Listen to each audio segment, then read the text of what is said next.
Сайн байцгаана өрхөм сонсогчдоо Спутник Монгол 92.5 олон улсын радиогийн бизнес эдийн засгийн тэнхлэг нэвтрүүлгийн маань шинэ дугаар эхэлж байна. За манай өнөөдрийн тэнхлэг нэвтрүүлгийн маань зочин бол Тэргүү Мета Тэргүү Мета компани гүйцэтгэгч захирал Балжин юм хүрэлцэн ирсэн байна. Ингээд бидний урилгыг хүлээж аваад студид маань хүрэлцэн ирсэн танд маш их баярлалаа. Танд энэ өдрийн мэнд хүргэе. За баярлалаа.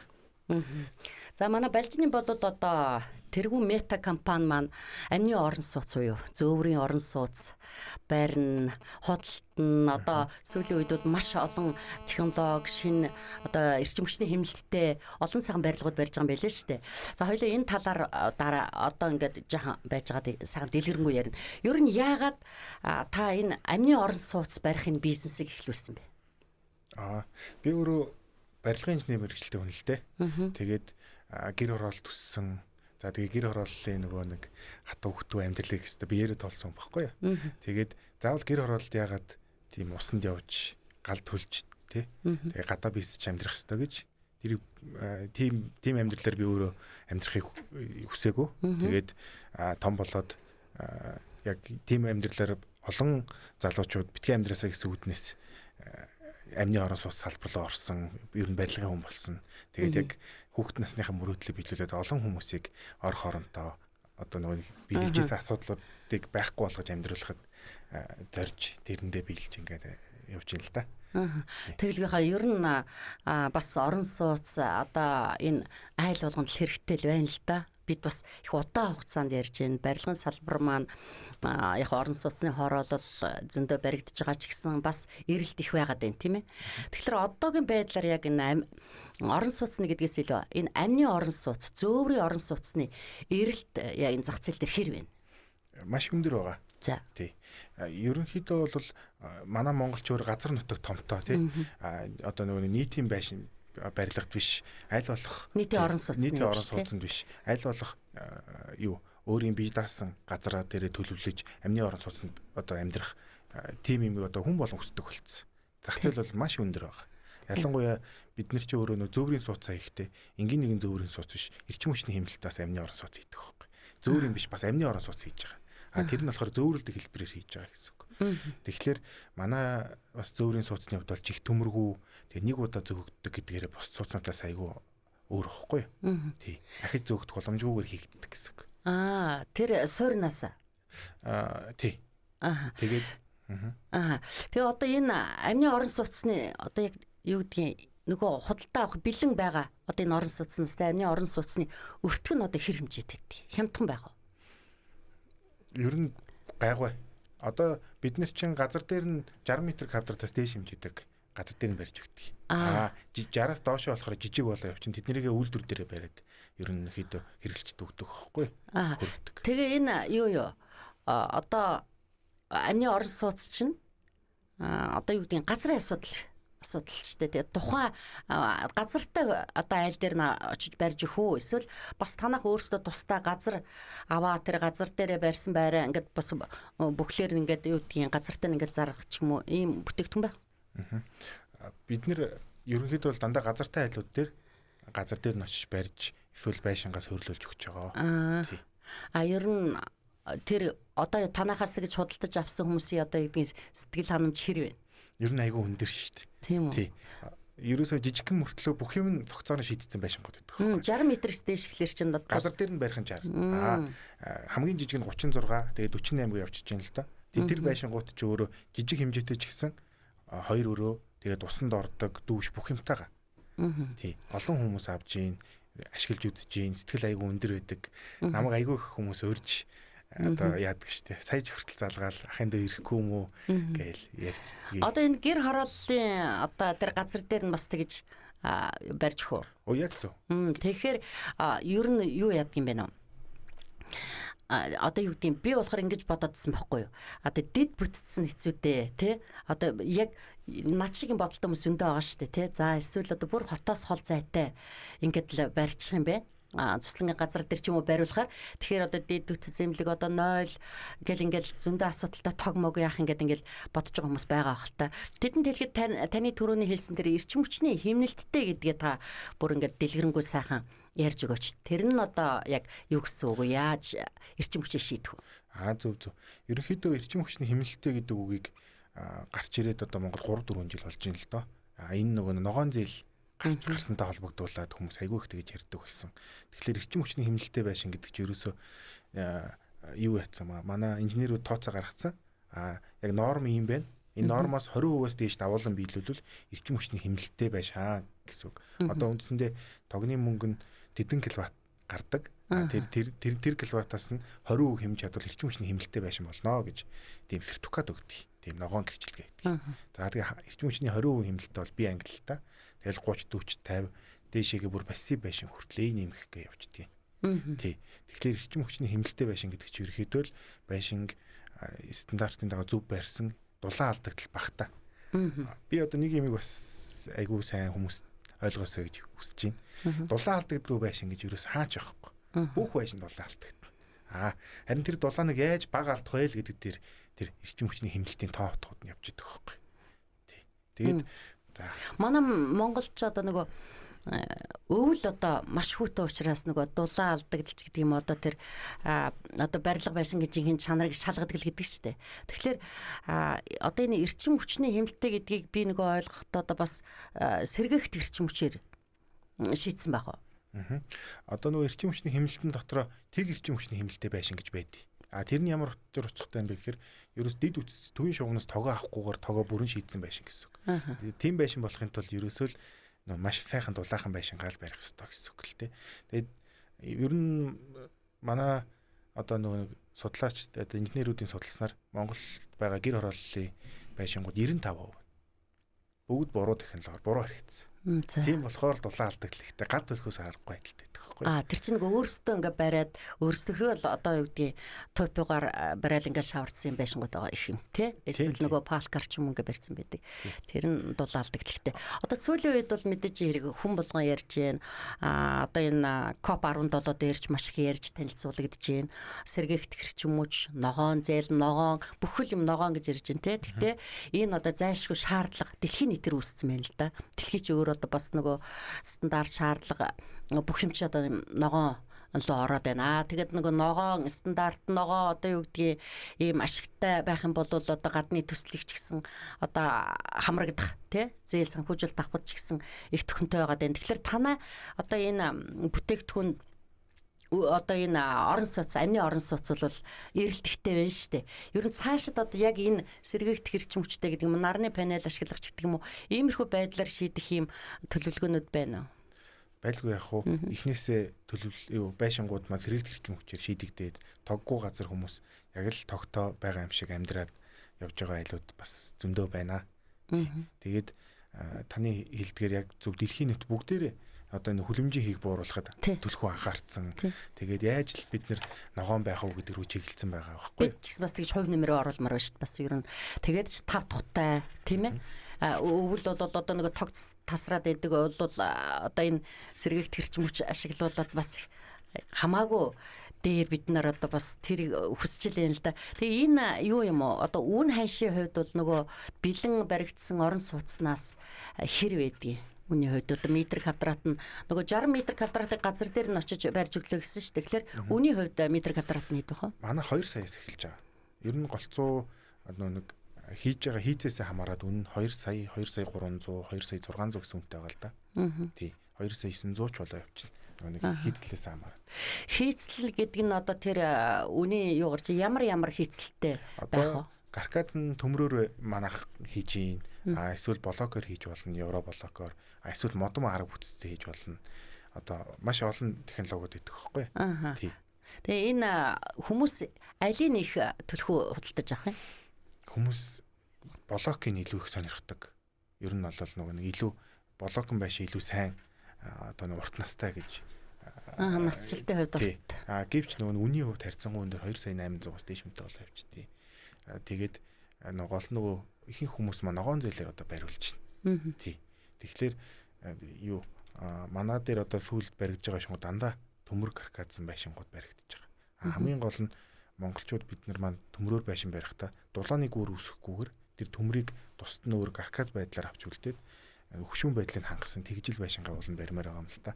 Бид нар бол яг тэгж барьж байгаа. Тэгээд одоо энэ жил 3 4 шээ газар дээр нь барьсан айл бол 4 айл байна. Юуг жижиг байш авсуулаад 10 айл байна. Тэгээ худалдаа өгч бид нар бол мэдэхгүй шүү дээ бас яг тэрийг тэгээд энэ их чухал бах ялгаа онцлогийг ингээд та задлаад яривал одоо бид нар худалдаа өгч биднийг юуг анхаарч тэр амны орон сууц захиалгатаа бариулахтаа хамгийн нэгдүгээрч яг юуг анхаарч одоо захиалах хэрэгтэй вэ? Юу амны орон сууц одоо нөө барихаас өмнө маш сайн төлөвлөх хэрэгтэй л дээ. Одоо юу гэдгийг эхлээд төлөвлөж тооцоо бүх юмаа гаргах хэрэгтэй байхгүй.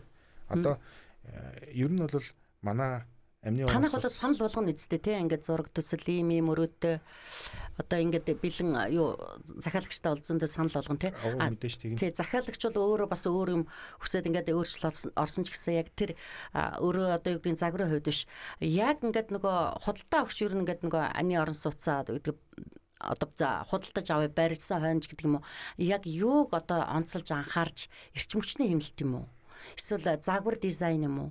Эсвэл нөгөө насжилт нь юм уу? За эсвэл нөгөө ханийн зузаан музаан гэж өгдөг шүү дээ олон орсон материал гэдэг юм уу? Ер нь яг хамгийн чухал гол нөлөөлж анхаарч авах нь юу гэдэг юм бэ? За бүгд л мэдээж хэрэгтэй л дээ. Тэгвэл тэр дундаас одоо наа чих мэдгүй хүмүүс бол бүр онцгойлон одоо анхаарч нөгөө нэг шаардлага өндөртэй хүмүүс гэдэг шиг. За миний харж байгаагаар бол хамгийн том асуудал нь эхлээд хүмүүс байшингаал боддог байхгүй байшингаал хордон бариад гэсэн юм. Цаг хугацааны хордон л барьж ивэл тий. Тэгээд дараа нь ашиглалтын зардлаа боддог байхгүй. Яг эсрэгээр байх хэрэгтэй байхгүй. Нөө байшингаа дулаан алдагдaltaгүй сайн барьчих юм бол ашиглалтын зардлаа одоо нөө маш бага гарах гарна. Одоо нөө эрчим хүчний хэмнэлгээд байгаа ч ерөөсөө л юм шүү дээ. Тэгэхээр одоо жишээ дурдах юм бол 100 сая төгрөгөөр хүн ингээд байшин бариулчлаа. Гэвч ашиглалтын зардал тэрнээс илүү даваа гарчдаг байхгүй 100 сая төгрөгөөр буруу байшин барьж байгаа юм бол эсрэгээрээ төлөвлөөд 100 сая төгрөөр эрчим хүчний хэмжээлтэй хэдэн квадрат ямар байшин барих юм гээд магадгүй бид нараар тооцоо хэлүүлээд гаргачлаа гэхэд тэр 100 сая төгрөг ирээдүйдээ зүгээр хэмжих бүрэн боломжтой. Урт хугацаанд одоо бидний зүүн салаанд барьсан 115 м квадрат 4 өрөө хаус байна л да. 5 өрөө нэг жижиг өрөө байна. За 2 2.0 өрөөтэй. Тэрний хувьд гэхэд чинь тогны мөнгө нь 170-аас 300 мянган төгрөг гардаг. Тэр том хаус. За. Тий. Тэгэхэд яг хажууд нь Монгол гэр байдаг байхгүй. Яг адилхан үйлчилсэн. Яг нэг хашаан дотор. Тэр Монгол гэр нь болохоор тогны мөнгө нь 300 гардаг. Тэгээ боддоо хаус 300. Ихтэй бүр хамгийн хөвдөө үйлэрс байгаа. Хамгийн багадаа 170 гарч яхад тэр Монгол гэр болохоор жижиг гэн штэ. Бидний мэддгээр Монгол гэр маань 250-аас 300 мянга гардаг. Тэгэхээр тэр том хаавууснаас л илүү том зарцуулж гин гэсэн. Бараг нэг дахин илүү гарч байна тийм. Тэгэхээр тэр байшингийн хэмжээ нь хэдүү. Тэр хаавууст яаж тав тухтай амьдрах уу? Маш олон юм байна л да. Одоо бид нэр бол ингээд энийг яг ингээд бодитоор ингээд бичлэг болгоод олон төхөр хийгэж бас бодож байгаа. Тий. Ер нь бол бид нэр байшингаал дулаан алдагдал багтаа зүв барьчих юм бол одоо тэрийг ингээд ирээдүйд гарах зардлаар нь боцохоор ерөөс хэдхэн 10 жилийн дотор л өгчөж байгаа байхгүй. Бүх бүтэн байшин барих мөнгө. Ашиглалтын зардлаар. Тий, яг үнэ. Манайхан ч нөгөө хурдан бариад хурдан ороод л тэгэл тэндээ ингээл яаж шийдсэн нөгөө тогныхоо юм үг ингээд ер нь төлөвлөөгөл зүгээр ингээд захиалал даатгал орчихдөг тий. Тэр өөрөөсөө маш их төлөвлөнө гэдэг чинь маш зөв л дээ. Тэгээд ер нь хямд өртөгтэй ч гэсэн юм чанартай бас барилга байна шүү дээ. Чи хямд өлгөх одоо бэлэн орон сууцнууд бол одоо үн талиж өглөө шүү дээ. Таны бодлоор одоо мэргэжлийн барилгын инженер хүний хувьд бол яагаад ингээд огцсон байрны үн мөн ийм үнэтэй болчихвоо? Ерөөсөө 4 саяас дээш л болчлоо. Эн чинь угаасаа л нөгөө юмны үн шууд л байнга өсч явдагтай холбогдолтой л доо. Инфляцтай ч мэдээж холбоотой. Гэхдээ би бас нэг арай мэргэжлийн хүний хувьд өөр шалтгаан байгаа бол гэж бодоод идэх юм. За. Минийхоор бол үн нэмэгдээгүй баг. За. Тий. Одоо жишээлбэл 10 жилийн өмнө доллар ямар ханштай байсан. Тэрэнд нь пропорцлоод үзэхээр барилгын үн ерөөс нэмэгдээгүй байдаг хөөхгүй. Тий. Эсвэргээр нөгөө нэг инфляцийн л үссэн байдаг хөөхгүй.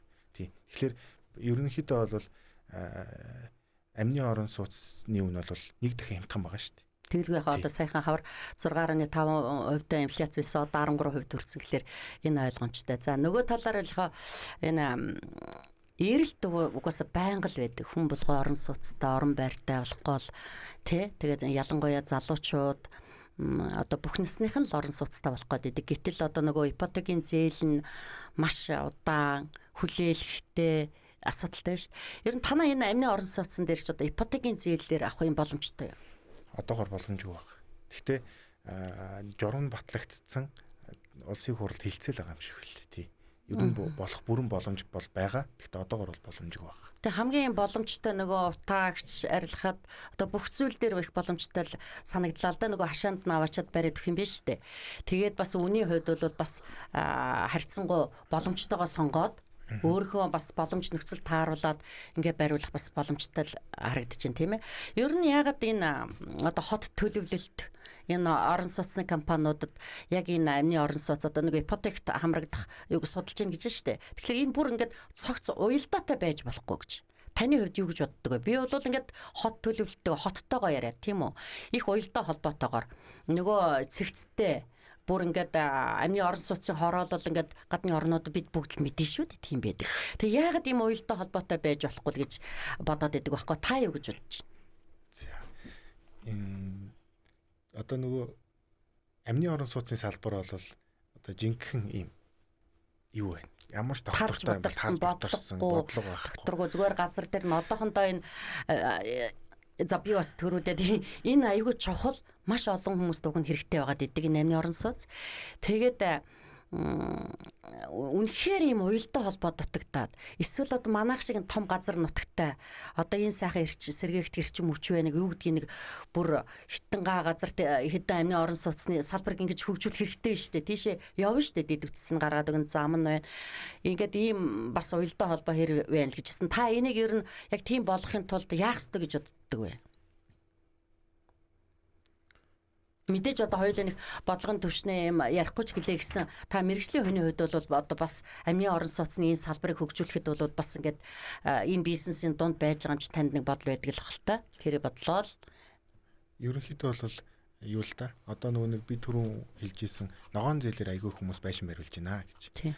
Манай жижиг байшин бас айгүй олон хүмүүс сонирхдаг. Ялангуяа залуу хүмүүс, настай хүмүүс. Гэвч тэн дээр ямар асуудал гардаг вэ гэхээр манай байшингүй нь 50-аас 72 сая байдаг байхгүй юу? Ногоон зээлэр авыг л 72 болчтой. 22 сая төгрөгийн зүрх нь болохоор нөгөө зээлэр авж байгааг үн нэмэгдэж байгаа юм биш л дээ. Нөгөө нэг хилээд байгаа дэд үтс суур бохор бүх юм нь орчихороо тийм үн нэмэгдэж байгаа. Тэгэхээр яг тэгээд авъя гэхээр нөгөө барьцаа хөрөнгө шаардагддаг нөгөө банк маань. Барьцаа хөрөнгө нь машин байдаг уу? Тэ. Уул нөгөө байшин маань бүтэхдээ тэр 72 сая төгрөгөөр шахаваар бүтдэг байхгүй. Тэгсэн мөртлөө тэрийг банкнд барьцаа зээл болгодог.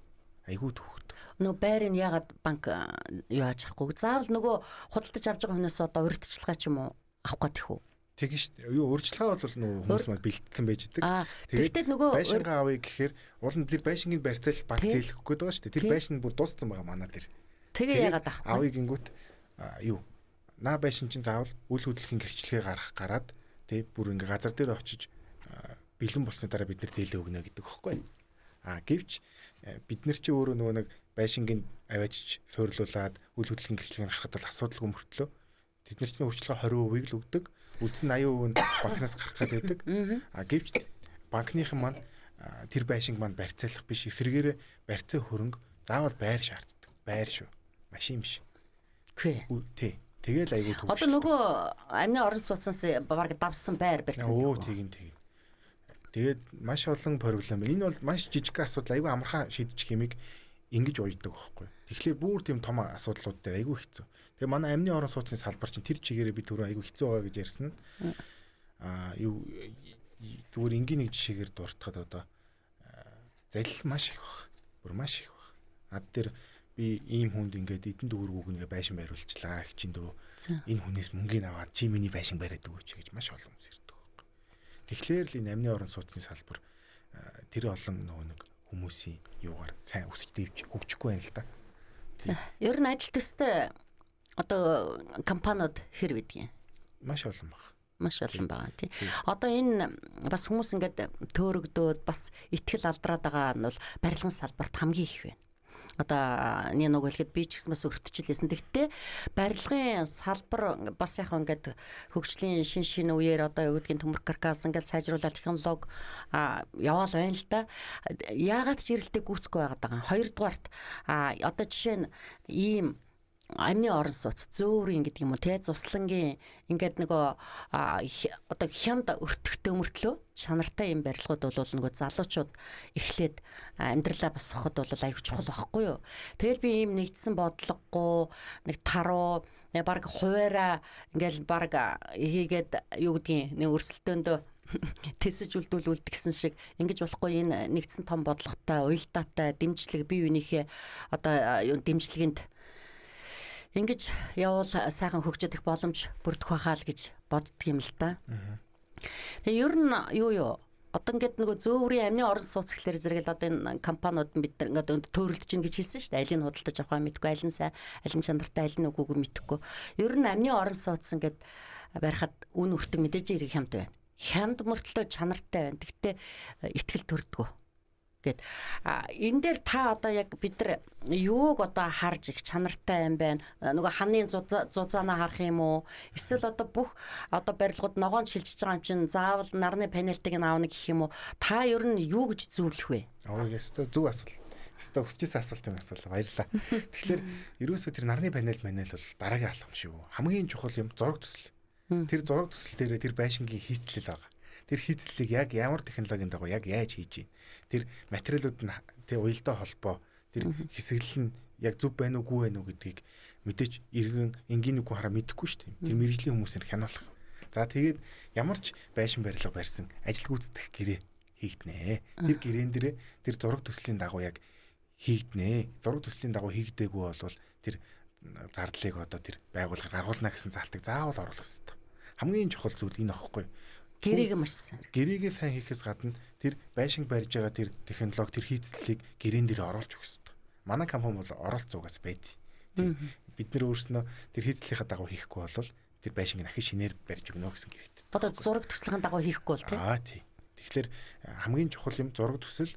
Зураг төсөл нь одоо бүр барилгын бүтэн зураг байх нь шүү дээ хийцлэлтэй. Тэр хийцлийн зураг дээр чинь инженерүүд тооцоо хийгээд эрчим хүчний хэмнэлтийн тогтоодог байхгүй. Бүр тоот нь гаргаад ирэх үү? Тийм шүү дээ. Тэгээ эрчим хүчний тийм ногоон гэрчлэгээ өгнө. Тэр бол зүгээр л яг эдэн үеийн эрчим хүчний хэмнэлттэй шүү гэсэн гэрчлэгээ.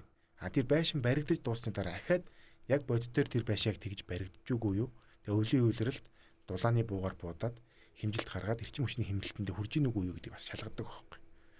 Тий одоо бас шинэ цаг үе ирж байна. Бид нар эрчим хүчний хэмнэлттэй байшингуудыг бол эрчим хүчний хэмнэлт нь хангалтгүй тийм баригдах байшингууд барих ер нь жоохон юу боломжгүй болж байгаа. Тийм шүү дээ зах зээлийн өрсөлдөөнд өөр ирэхгүй л одоо. Гэхдээ Монголд бол маш олон хүмүүс буруу бариад эрчим хүчний хэмнэлтэнд хүрж байгаа юм уу бас сайн мэдэхгүй л байна л да. Тэгээ ам дамжаад одоо хаанаас яасан мэддэхгүй бид нар чинь нэг нэргүй газараас авцсан маягтай л нэгнийхээ үгэнд ороод тэр амны чинь тэр бүтэхгүй ингэлээ үл тэгдэг гэл ярьдаг шүү дээ тий.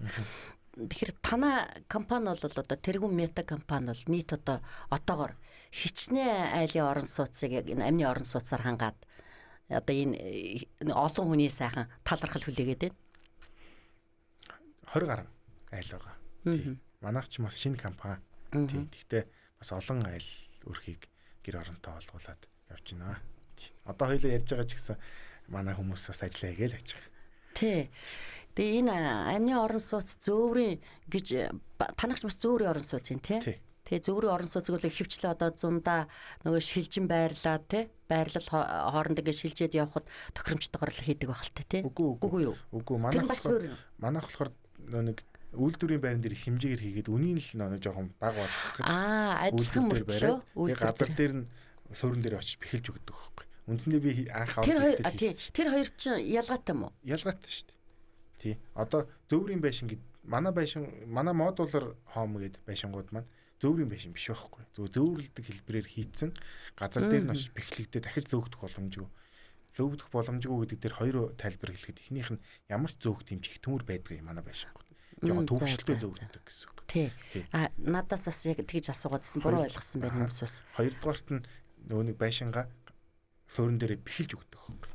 Тий. Одоо нөгөө газар дээр нь би төмөр каркасан байшин яг яаж барьдаг шиг яг тэгж бэхлэгддэг гэсэн. Тийм. За тэгвэл одоо энэ өөр одоо зөндөө проблем бэ гэж ирсэн. Би одоо проблем сонсох айгүй дуртай байна. Энэ амны орон сууцны салбарыг хөгжүүлэхэд зөндөө олон проблем байна гэсэн. Одоо яг та ингээд бүр яг тодорхой нэг 5 гээд бүр кейстэй хэлж өгөөч. Энэ маань нөгөө бид нар төр засгийн ч юм уу одоо энэ барилгын салбарыг бас чихэнд хүргэх гэж ингэж байгаа шүү дээ. Тэндээсээ одоо бас бодлого боловсруулдаг хүмүүс нь бас нэг ойлгоод авчвал бас хэрэгтэй юм даа л гэж бодоод байна. За юу хамгийн нэгдүгээр чухал зүйл бол ерөөсөө л зураг төсөл гэж хэлсэнтэй ялгаа авахгүй инженер хүн яг мэрэгжлийн хүн байшингаа барьмаар байна. Эсвэл тэр байшингийг барихад хяналт тавьдаг юмар байна гэдэг тэр хэлмээр. Одоо тэгэд нөгөө мэрэгжлийн хяналт байхгүй болсон яаж хүлээж авдаг юм?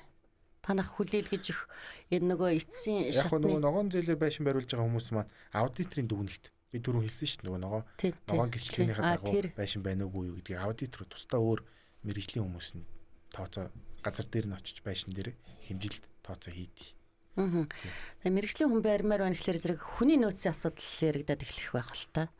Ер нь яг мэрэгжлийн бус хүмүүс бас ингээд компани байгуулад амны орон сууц гэдэг юм уу ийм ерөө бас чаддаг байгаль ах л та. Мэдээж хэрэг үгүйсгээгүй тийм шүү дээ. Тэр дунд бас ийм янз янзын асуудлууд тарьсан хүмүүс байгаа. Барилгын салбарч одоо нөгөө таны түрүүний хэлснээр маш их залин дөртдөг тий. Тэгээд одоо яхаа тэр асуудал нь энэ сайд майдын хэмжээнд хүрээд яригдчихл байх шиг байна. Ер нь орон байртай болох гол залилуулсан олон жил болж байгаа хүмүүс итгэл юугаа алдцал байгаад байдаг да. За одоо хоёлаа за тэр чи яах вэ? Одоо би ингэж боддгоо штэ.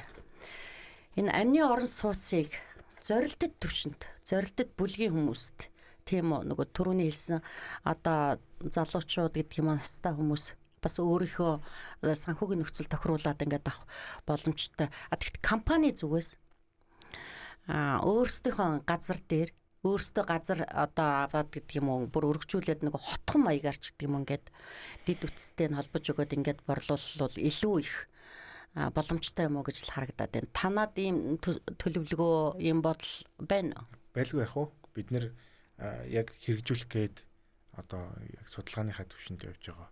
Газрын асуудал. Газар хэцүү юм да. Газрын асуудал яг юундаа хэцүү байна? Гэхдээ тэгэл газрын албан дээр очиод газар авъя гэхээр өгөхгүй шүү дээ. Газар байхгүй дууссан гэл. Тий. Тэгэл тэн дээр л жоохон проблемтэй байна л да.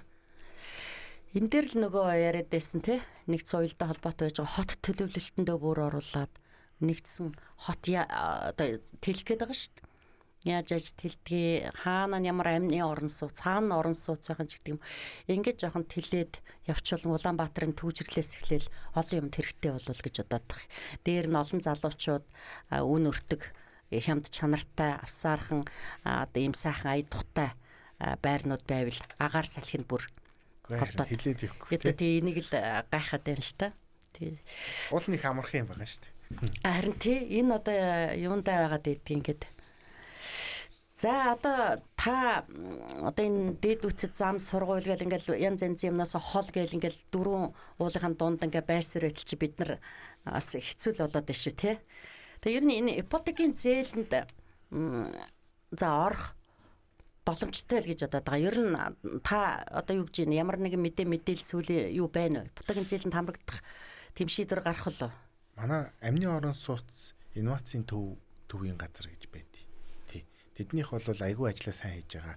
Тэднийх маань боломжтой ер нь их л ойрхон байгаа л гэж хэлээ. Тэгээд хамаг шийдвэрийг ордонд байгаа хүмүүс шийдэх учраас тэд нар маань бас тусалт дэмжиж олон залуучуудыг тий хаавстай амны орон сууцтай болоход нас туслаад өгөөсэй л гэж хүсмээр. Шийдвэр гаргаад өгөөсэй гэж хэлэх гээд байна тий. Танд одоо өөр ингээд миний асуулгүй та бүр яг хэлхийг хүссэн тийм зүйл байл та чөлөөтэй дэлгэрэнгүй ярьж өгч. Энэ салбарт энэ ажил энэ одоо салбарыг хөгжүүлэхийн тулд яах ёстой вэ? Эсвэл одоо танай компани хувьд борлуулалт ер нь хэрвээ нэринг борлуулалт бол нэг тийм амар сансны хэмжээнд бол сайн биш бас байгаа. Яг би сая таныг яг хэлхийг хүсэж байгаа зүйл байна уу гэдэг дээр одоо нэг ийм зүйл их л бодож явдгийг л та. Тэгээд тэрийг хэлт юм уу? Ерөнхийдөө гэр хорооллын одоо нэг гал төлж амьдардаг хүмүүс чинь 170-аад мянга байдаг юм шиг байна. Ер нь миний олж мэдснээр.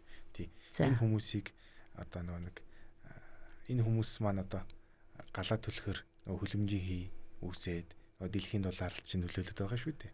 Дээр нь манай Монгол улс чинь одоо дэлхийн хамгийн хүүтэн нийслэл. Тэгэхээр энэ хүмүүсийг одоо нөгөө гал төлдгүү болгох тэр нөгөө байшингийн дулаалгах гэдэг юм. Эсвэл зөв байшин монголчууд бүгдээрээ анханасаа зөв байшингаа бариад хөвчих юм бол одоо маш том одоо нөгөө дэлхийн дулаарлыг бууруулах, тэр хүлэмжийн хийг бууруулах тэр маш томоор гарах бүрэн боломжтой юм байл. Тэгэхээр юу хэлэх гээд байна гэхээр монголчууд бид нэр амны орон сууц байшингаа зөв барихад одоо нөгөө нэг төр зэсэг маань туслаад тий байшингаа ингэж барьдгийг шүү гэсэн одоо байшингийн хэсэглүүд байдаг байхгүй би өөрөө зөндөө олон хийсэн л тий манай би өөрөө ч яах манай хамт олон гэж зөндөө олон хийсэн тэрэн шиг тийм хэсэглүүд хийгээд ингэж байшингаа бариараа гэдэг тийм аяныг өрнүүлмээр байна. Тэгээд анханасаа ингэ байшин барьж байгаа хүн болгон зөв технологиор зөв байшингаа бариад эхлэх юм бол нөгөө нэг маш олон эрчим хүч хэмнэн маш олон дэлхийн дулаарлыг бууруулахад нөлөөлсөн том тоонууд гарч ирнэ. Тэгэхээр тэр том тоонууд гарч ирэх юм бол ерөөсөө л тэр дэлхий биднийг харах юм байл л те. Тэр дэлхий биднийг харах ямар даваа талтай юм бэ гэхээр ерөөсөө одоо тэр дэлхийн дулаарлыг бууруулах санд одоо дэлхийн хамаг том мөнгө явж идэг гэж байгаа байхгүй. Манай Монгол ч гэсэн ороод ирсэн байшингаа байруул одоо Германы тэр сангаас 12 саяын төлөй, тэдэн саяын төлөй гэсэн тийм юмнууд зөндөө байгаа. Тэр наашаа орж ирээд маш олон хүмүүс одоо нэг сайхан хаавсанд яг орон сууцнд байгаа юм чи тав тухтай амьдраасай л гэдгийг одоо үнэхээр чин зүрхнээс хүсэж байна. Олон хүмүүс тийм болж амьдрах байхаа. Тэ яалтчгүй би ч гэсэн тантай санал нэг байна. Яг л ихтэй манай Монгол өөрөө ийм том газар нутагтай. Хоёрдугаартай хүн ам цөөтэй. Гэтэл заавал ингээл одоо өндөр тэ 20 30 10 20 30 давхар ингээл байр энэ Улаанбаатарт энэ дөрвөн уулгын дунд шигдсэн энэ дунд ингээл амьдрах гэдэг байгаа ш. Энд чинь бүр өшөө тэлэгдээд харин ч одоо нөгөө таны хэлснээр ингээд те уур амьсгалын өөрчлөлтөөс газар хөдөлж байна тийм үү одоо шорон шурга өвөлдөө маш хүүтэн байдаг манай Монгол шиг юм улс оронд бол хүн ам ч гэсэндээ одоо ямар хичнээн 10 20 саяар байх ш ингээд тараа бүр тэлээд харин ч бүр дан хаусны чиглэлээр дан амны орон сууцны бүр юм хорооллууд байвал илүү тохиромжтой гэж би боддог байхгүй газар хөдлөлтөнд төсвөртэй бид нар ч угаасаа л нүүдлийн одоо соёл иргэншилтэд дандаа гэрт амьдарч ирсэн улсууд манай Монгол улс дээр нь газар хөдлөлт идэвхтэй бүстэй байдаг ингээд тийм болохоор дандаа ийм амны орон сууцнуудыг бүр ингээд ирээлгээд гоё бодлоготой тий нөгөө зураг төслөн ч гэсэн ингээд гоё цэгцтэй ийм гоё ингээд цааш нь тэлээд ус газар гаргыг бол гарна шүү дээ бид нар. Тэгээд тийшээгээ бид нар орон сууцны зовлонгөө нэх өндөр үнэтэй метр квадрат нь 6 7 саяарч гэдэг юм уу бүр ингэж аваад нэг 4 ханны дунд ингээд дээшээ доошоо ус алдахгүй гэж санаа зовхгүй ингээд амьдрах бүрэн боломжтой байгаа байхгүй. Одоо тэр Америк шиг амьдрах боломжтой. Тий, ерөөсөө л ингээд хотхонтой бүр олноор биш шүү дээ. Нэг стандарт, нэг загварын, нэг танаа тэргүү мета компани одоо жишээ нь өөрхөн зураг төслөөр тийм үү хэдэн айл гэдгийг одоо 500 айл гэдэг юм уу 100 айлгч байсан болно шүү дээ баг багаар ингээд тастаад энэ олон энэ салбарыг ингээд уялдаа холбоотой бодлого төлөвлөлтөй бүр ирээдүйн юм төлөвлөгөөг нь гаргаад газар мазрын зохицуулаад ингээд хөгжих бүрэн боломжтой байгаа байхгүй яагаад тэгэхээр та нар ингээд хуваараа газар гуйгаад компаниуд ганцхан таана компани шүү дээ олон компани ингэж хандж байгаа. Энийг л одоо уялдаа холбоотой бодлогоор дэмжиж өгөөч л гэж одоо нөгөө таны яг хэлэх ёстой зүйл төр чинь энэ хэрэгтэй болов гэж би нэмэт хэлчихэж байгаа. Ийм боломж байсаар байтал заавал ингээл 20 давхар 30 давхар нөгөөдөл нь зөвхөн Улаанбаатарт метр квадрат нь үнэтэй ипотек нь олдохгүй ийм байдалтай байсанд орвол цогц бодлогоор ипотекийн зээл тамруулаад амны орон сууцны салбарыг хөгжүүлэхэд энэ олон компаниудыг бас уялдаа холбоотой ажиллуулгын нөхцөлийг бүрдүүлж игэл зүгээр юм болов уу гэж бас санал нэмээд хэлчихлээ. Энэ орон сууцны асуудал чинь айгүй олон хүний одоо гал голомтой бадрааж амьдрах эрүүл аюулгүй аз жаргалтай амар тайван амьдрах одоо хамгийн чухал орон сууц болохоор зэрэг би бүр яг энэ ялангуяа амны орон сууцны одоо үйлдвэрлэл эрхлэлгээд танаа компаниг урьж оролцуулж байгаа. Тийм учраас энэ одоо сайхан өрсөл тэмүүлтэй энэ залуучуудын тэгээд ч бүр яг энэ гоё стандартаар ингээд ийм чанартай өртөг багтай энэ орон сууцны салбар, амны орон сууцны салбарыг бол хөгжүүлэхэд ма за энэ одоо сонсч ивэл одоо хэрэгтэй хүмүүс нь сонсоод бас нэгийг бодох бахаа л гэж бодож байна. За ингээд эцэст за та бүхний яриа ер нь ингээд дуусах тийшээ харж байна. За газрын асуудлаа ярьцсан хоёлаа. Амны орон сууц зөөр асуудал ер нь бас ойлгомжтой жоохон юм ярьчлаа. Одоо би нэг барилгын материалын тал дээр бас асуух гээд байна л да. Барилгын материал импортоор ихэнхдээ авч гинөө. Дотоодоос ер нь танаа одоо барилгын материал дотоодоос ямар бүтээгдэхүүнүүд авч байна?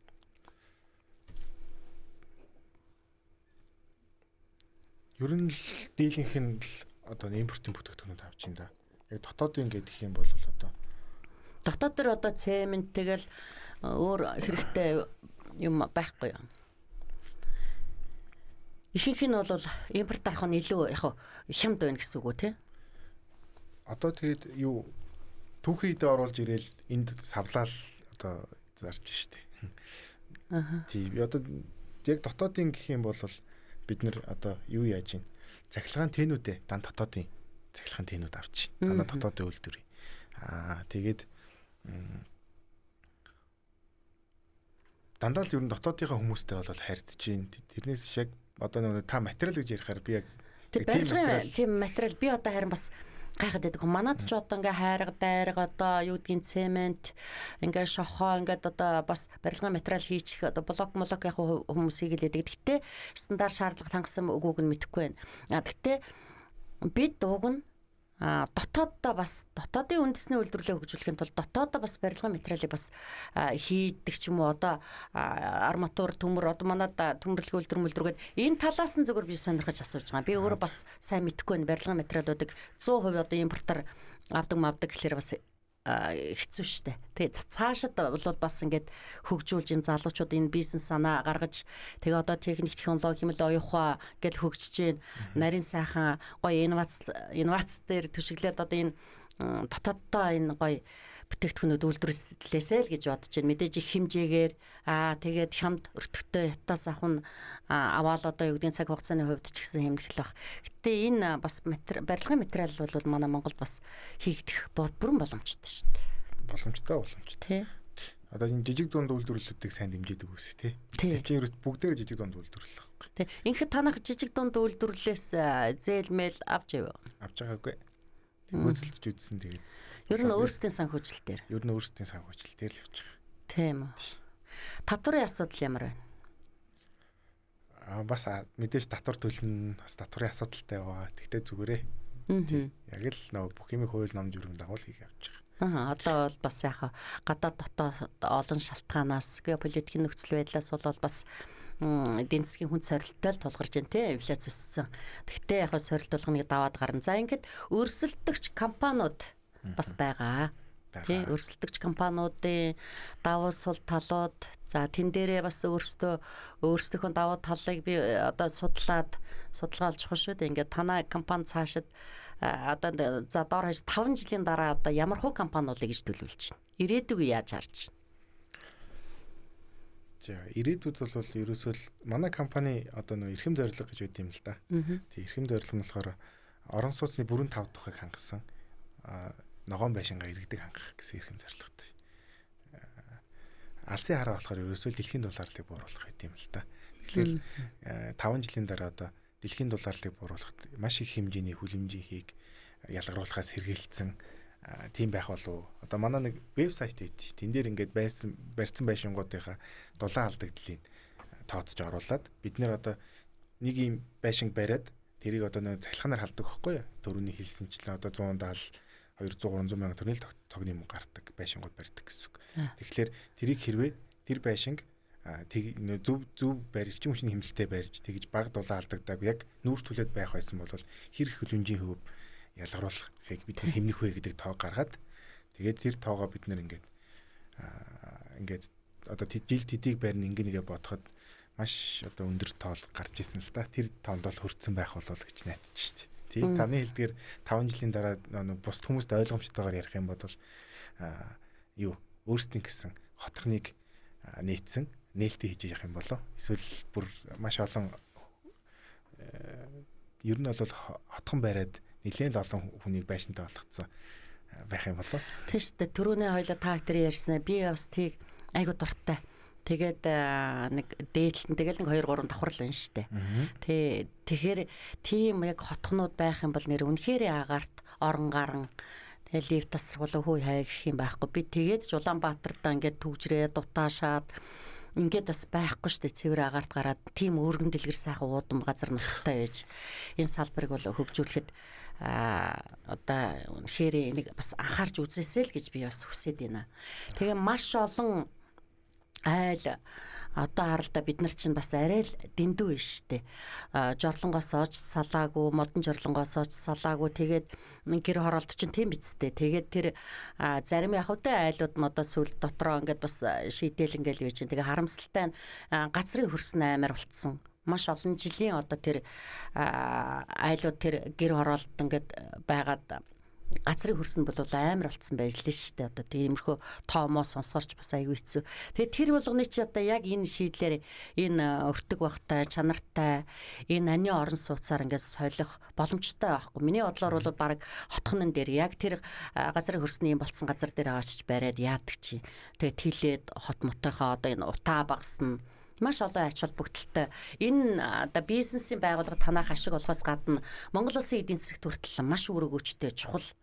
Дээр нь Монгол улсынхаа эдийн засагт оруулж байгаа одоо тэр үр ашигаас илүү дэлхийн хэмжээнд одоо бид нар бас бид ч бас юм цөөхөн хүн амтай юм чи шийдвэл шийдчих богино хугацаанд хийвэл хийч энэ нөгөө таны хэлснээр аян болгож болох байхгүй. Ингэж санагч энэ маш чухал зүйл. Тэгээд одоо манайх би бас энэ талаар нь цоврал 9 сараас ингээд цуврал барилгын компаниудтай ярилцлага хийж энэ төмөн олныг гал голомтой бадрах орон сууцтай болох одоо энэ одоо юу гэдэг мэдээлэл өгж бас ойлголт өгье. Зув буруугүй бүгд л одоо барилгын салбарын саяны нэг энэ байрны залилын ихсэнтэй холбоотой ингээд барилгын компаниудыг ингээд бид нар хардаад ингээд авахч зөв мэдээлэл өгөөд бас хүмүүсийнхаа мэдээлэлээс гадна бодтой одоо сайн одоо энэ барилгын компаниудаа бас хүмүүс таниулъя гэж бодож байгаа. За баярлалаа. Миний одоо ярих жаахаа. За ингээд одоо та бүхний нэвтрүүлгээр нь утгагүй дуусах нэ. За эрчим хүчний хэмнэлттэй байшин тийм үү одоо урт хугацаанд мэдээж үр өгөөж өгдөг тийм үү. Энд чи одоо нөгөө юуны урсгал зардал мөнгө гэл манайхан чи нөгөө нэг арай өөр бодоод идэг штэ. Эхэлж ингэж байшин анги төргөө хугацаанд ороод та бүхний төрөө ярьсан. Тэгэхээр та энэ эрчим хүчний хэмнэлттэй энэ байрны хүмүүс ингээд насжилт удаан хугацаанд суух юг мэдгүй байгаад байдгийг. Одоо энэ насных муу заа нэг 5 10 жилийн дараа ингээд дэч гэдэг юм нэг хар байгаад байдаг. Та мэрэгжлийн хүний хувьд энийг хэлээч ер нь насжилтын хувьд хэр байдгийг. За бид нөгөө нэг зураг төслөө гаргахтаа газар хөдлөлт 9 баал төсвөртэй. Тэгээ насжилт нь 20-30 жил гэж явдیں۔ За тэгээд нөгөө хийцлээс хамаарат 50 жил 80 жил хүртэл байх боломжтой л доо. Тийм. Монголчин өөрөө нөгөө нэг хөлдөөлт гисгэлт их болдог учраас байшин урт наслах боломж бага байдаг байхгүй юу? Ер нь бол. Тэр 50 жил наслж байгаа байшин бол сайн байна л гэсэн үг. Тэрний дараа яг уу. Одоо манайхан ч нөгөө орон байр өвлүүлдэг шүү дээ. Ингээд санаан зовол нэг бараг нэг байр авчгаал тэрийг хэдэн үе өвлүүлэх гээд байгаа юм бодоод байдаг. Тийм. Тэрний дараа бол тэгэл ахаал нөгөө нэг засаж янзлал явна л гэсэн үг шүү дээ. Ер нь бол тий. Одоо чинь танай компаниас амны орон сууц худалдаж авлаа гэж одоо тийм үү. Тодорхой хэмжээнд одоо юу гэдэг за баталгаа гэх нь хайшаа тэр 1 жилийн хугацаанд гэдэг юм уу зөвлөмж өгөх одоо энэ байдалд юу ах вэ? Гэрээ дуусаад бол ажил дуусах уу? Үгүй. Бид нэр 3 жилийн баталгаа өгдөг. Тий. Тэгээд одоо нөгөө нэг бохор суур эднэр дээр 3 жилийн баталгаа өгдөг байхгүй. Тий. Ерөнхийдөө бол 1 жилийн одоо нөгөө нэг юуны засвар үйлчлэгээний 1 жилдээ асуудал гарах юм бол засвар үйлчлэгийг хийгээд өгнө. 3 жилийн одоо нэг ашиглалтын хугацааны тийм бас судалгаа өгдөг байхгүй. Амны орон сууц нь одоо энэ бохрын шийдлийг яаж шийдэж байна? Энэ одоо нөгөө сая бас та хэлсэн шүү дээ. Манад ч өвөл ингээд хөлдөлт ихтэй.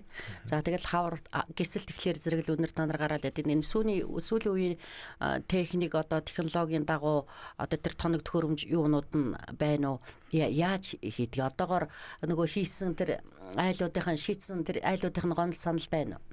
Бохор дээр бол манайх дандаа септинг систем ашиглаж байгаа. Тэгэхээр нөгөө нэг зөвхөн лагаас оруулдаг үлдсэн бас харал усны хөрсөндөө шингэдэг байдлаар бид нэр шийдэж өгдөг байхгүй.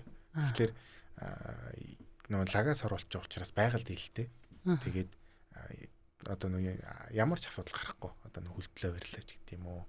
Ийм тийм юм дээр ямар ч асуудал гарахгүй. Тухайн айланд гэхдээ хариуцсан үстэй те лагмагаас соруулах. Лагийн соруулгын айл хариуцсан. Бохор дээр ямар нэг асуудал гарвал бид нэр засваргч хийж өгнө. Гэхдээ тийм асуудал ер нь баг гардаг юм да.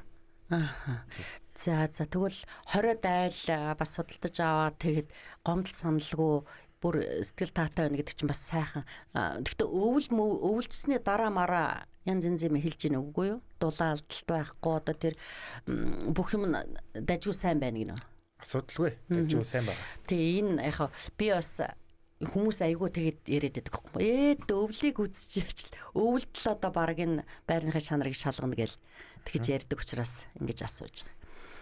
За ингээд та би нэвтрүүлгийн төгсгөлд ингээд юу ажиллаа одоо таныг нилээ өөрийгөө хувь хүн талаас өөрийгөө танилцуулаач гэж хүсэж байна. Бас эхлээд хоёлоо нөгөө шууд манайх чинь бизнес эдийн засгийн нэвтрүүлэг учраас шууд л нөгөө бизнесээ яриа руу орчлоо. Төгсгөлд нь та залуу хүний хувьд манай сонсогч үзэгчдэд өөрийгөө танилцуулаад. За намайг Балжин нэм гэдэг.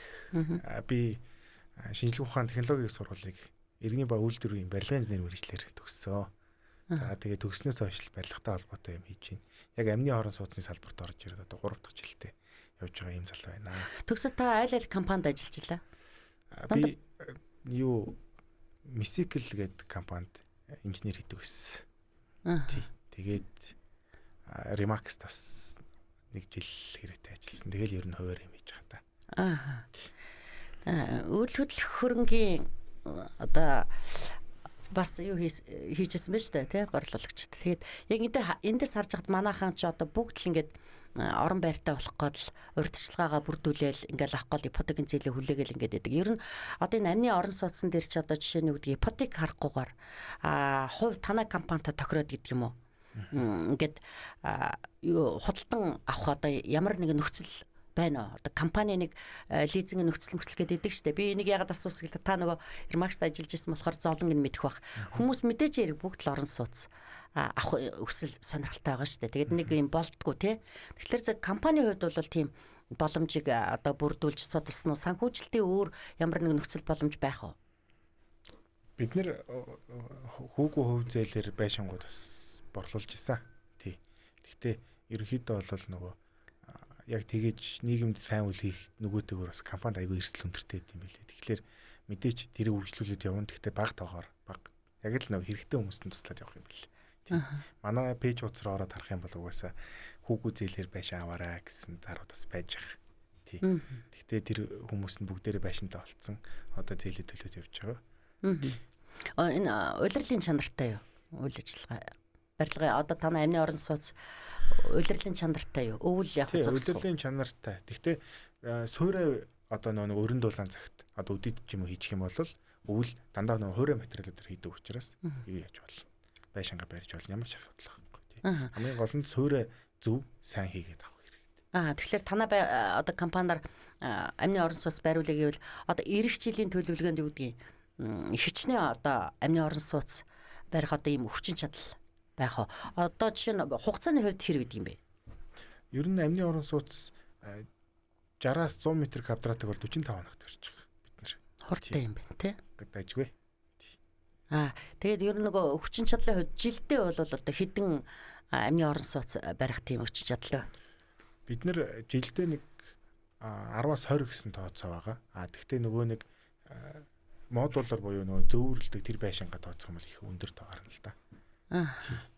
За маш их баярлалаа. Ингээд танаа одоо хүмүүс асуувал хаяг байршил зөвхөн пэйж хуудасаас гадна яг бодитоор хаана байрлалдгийг танаа компани? Манай үйлдвэр бол Дарихийн хуучин эц дээр байдгийг. Тий. Ер нь бол яг офс манаас тэндээ байрлаж байгаа. Юу тэнд бас ганц 2 байшингууд байгаа. Эсвэл барьж байгаа байшингууд очиод үзэж болно. За та тэгээд дэвтрүүлэг маань бас дуусах гэж байх шиг байна. Ер нь өнөөдөр маш олон юм гэсэн боловч бас хоёлаа арай амны орон сууцсан дээрээ төлөхөө төвлөрөөд энэ шийдлүүдэд бас ярьчлаа. Ер нь нийт барилгын салбарын хөгжил одоо хэр хэмжээнд явж байна. Та яг мэрэгжлийн нөгөө барилгын инженер хүний хувьд яг улс орныхоо барилгын салбар хөгжил нь одоо яг хаана явж байна гэж харж байна. За бид нэг маш олон технологиудаа яг яг зөв технологи яг Монголын цаг уурт бүрэн зохицсон тийм одоо нэг тийм технологи, тийм хэсэгл тэл болмоор байна л да. Тийм одоо нэг Канада технологи гэж байдаг шиг Монгол технологийн байшин гэдгийг үсгээд тэгээд яг тэрүүгээр олон байшин барих тийм хүсэл мөрөөдөл надад их байдаг хөхгүй. Тэгэхээр тийм Монгол технологийн байшин тал барьж олон хүнд түгэндээ тийм би чадахгүй бол надтай хамт нэгдээд бас их хүмүүс байж болно шүү гэж. Монгол тэрийг Монгол тэгээ нэвтрүүлж тийм байдаг үү? Тийм сайхан бодлоо. Энэ барилгын маш том олон компаниуд байна л да. Хороолоор нь барайл хөрөнгө оруулалт одоо та харсан бол одоо энэ хотын төвдөрл нэлээд өндөр барилга сүндэрлж байна тий. Тэг хүмүүс бол яг ингээд нөгөө өндөр ийм сайхан хороол бариад ирэхээр зэрэг барилгын салбарын хөгжлийг гэж хараад байгаа шиг байна. Арай өөр байх гэж бодож байна. Нэгдсэн одоо хэдийгээр ашигын төлөв компаниуд өрсөлдөж зах зээл одоо өрсөлдөж байгаа боловч одоо би нөгөө барилгын салбарын хөгжил хаана явж байна гэхэлэр зэрэг энэ яг нэгдсэн бодлого тийм үү? Нэгдсэн одоо энэ стандарт одоо энэ газар хөдлөлтөнд төсвөртэй одоо гэдэг юм уу? Ийм сайхан одоо чанартай стандартын дагуу хийсэн барилга үйлдвэрлэлүүд одоо байгаа бол үгүй л хүмүүс эргэлзээд байна л да. Хэрэгэлдэг байхгүй тий. Зөндөө олон байгаа. Одоо наад зах нь юу таны хэлсэн дээр бол хөгжил бол манай хоцроог бас гайгүй сайн байгаа шүү. Одоо манай Монгол базаалтын одоо IGS технологи оруулаад ирсэн байна. Тэд нэр маш сайн технологи. Тий. Тэгэхээр бид нар бол хоцроог байгаа. Ер нь бол тий. Гол нь зөв технологио сонгож зөв байшингаал барья. Тийм болохоор Монгол технологи гаргая гэсэн санаа байна. Тэгээд хүмүүс маань ойлгож ивэл одоо тун сайн байна. Тийм байна. Монгол технологи сайхан. Тэгээ Монгол базаалт энэ үндэсний үйлдвэрлэгчид сүүлийн үед бас айгүй олон газараараа явж туршлага хуримтлуулж судалгаа хийж бүтээгдэхүүнүүдээ одоо Монголд бас хийгээд байгаа шүү дээ. Одоо айгүй олон сайхан одоо нөгөө шилэн хөв мөнгөч одоо сүүлийн үед бол бүр нэгтаршил юм гээд одоо яг тэр нарийн мэрэгжлийн угаар мэдхгүй маш ихээр хийж ин нөгөө үндэсний үйлдвэрлэлийг дэмжих холбоо бол маш сайн ажиллаж штэ. Тэгээд ирээдүй сайхан болох бах. Гол одоо яриад байгаа та тэрийн нөгөө танай компани хийдэг амны орон сууц энэ салбарын хөгжлийг бол бас харж үзээсэй л гэж бодоод байгаа. Хамгийн тохиромжтой хэлбэрч байж магадгүй штэ. За та тэр яриад байвал барилгын тухай, барилгын салбарын тухай нэлээ их ярих байлаа. Ингээд одоо манай нэвтрүүлгийн цаг дууссан байна. Тэгвэл бид тэр ярианаас манай сонсогчд, үзэгчд маань нэлээ олон мэдээлэлтэй болсон байхаа гэж бодож байна. Амны орон сууцны тухай одоо үн өртөг, санхүү, ирээдүйгээд бас олон талаар ярьлаа. Ингээд манай Спутник Монгол 92.5 олон улсын радиог маань одоо бизнес эдийн засгийн техниклийн нэвтрүүлгийн урилгаар уригдсан ирсэн танд маш их баярлалаа. Танд болон танай компани хамт олонд одоо ажлын их амжилт хүсэж хүсэл мөрөөдөлтөө хүрээрээ гэж одоо нийт сонсогчдынхаа өмнөөс ерөөё ингээд танд маш их баярлалаа. Баярлалаа. Та бүхний ажилд гэсэн өндөр амжилт хүсье. За баярлалаа.